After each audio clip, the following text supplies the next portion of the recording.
ছোট ভাই আমার, নির্জনে যৌবন নষ্ট করিও না। You understand what I am saying? তুমি বুঝছো আমি কি বলছি? একাকিত্বে নির্জনে নিজের যৌবন রিজিক, এটা কেমন আমি তোমারে বলি, ওয়াল্লাহি তোমাদের কি হয়েছে ছোট ভাই আমার, তোমরা কেন জিনিসটাকে সহজে নাও না?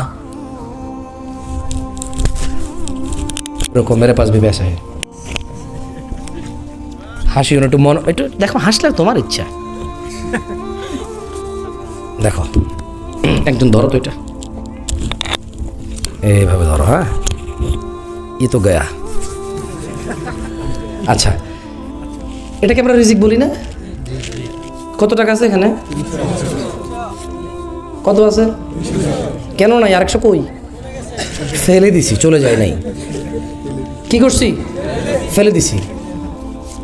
মদ খাইছি, কি করছি? মদ খাইছি, কি করছি? আর কত আছে? এখন এখন আমার সম্পদের মধ্যে কত টাকা আছে? এই 100 টাকা ঘষাঘষি করলে, এই 100 টাকা কি দিন রাত 24 ঘন্টা ফু দিলে 200 হবে?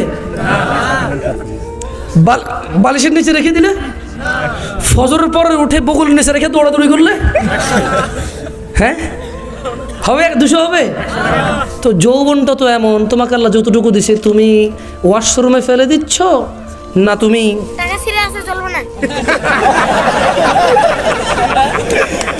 ওকে একটু ওদিকে নিয়ে যাচ্ছে।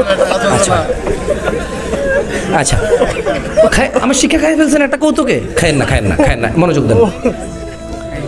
দেখো ছোট ভাই আমার, আল্লাহ নবী সাল্লাল্লাহু আলাইহি সাল্লাম বলছে, লা ইয়াজনি জানি, এত কথা বলিস না তো প্লিজ। লা ইয়াজনি জানি, কোনো জেনাকারী, হিনা ইউজনি, জেনা করে না, ওয়া হুয়া মুমিন, ঈমানদার থাকা অবস্থায় কোনো জেনাকারী জেনা করে না। তার মানে যখন মানুষ জেনা করতে যায় তার সাথে তার ঈমান থাকে না। যৌবন একটা রিস্ক, অবৈধ পথে। আপনি একটা জিনিস জানেন? আচ্ছা, পৃথিবীতে এমন কোনো জায়গা আছে যেখানে ছোট ভাই তুমি ঢুকে গেলে আল্লাহ তোমাকে দেখবেন, এরকম আছে? পানির নিচে, হোটেলে, গাছের নিচে, ছাদের উপরে, রাত্রিবেলায় আল্লাহ দেখবে না? দেখবে না? তো আল্লাহর নবীও তো বলছে, আয়েশা রাদিয়াল্লাহু তাআলা আনহা বলছে যে, ইয়া উম্মাতা মুহাম্মদ, হে উম্মতে মুহাম্মদরা, মা আহাদুন আগইয়ারা মিন আল্লাহ, তোমাদের মধ্যে আল্লাহর চাইতে অধিক মর্যাদার কারণ নাই।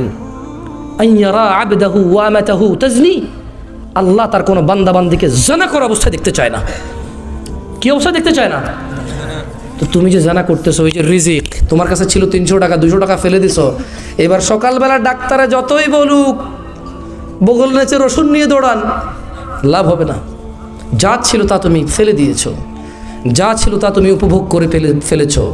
তবে আল্লাহ তোমার জন্য হালাল ব্যবস্থা রেখেছিল। কি রেখেছিল?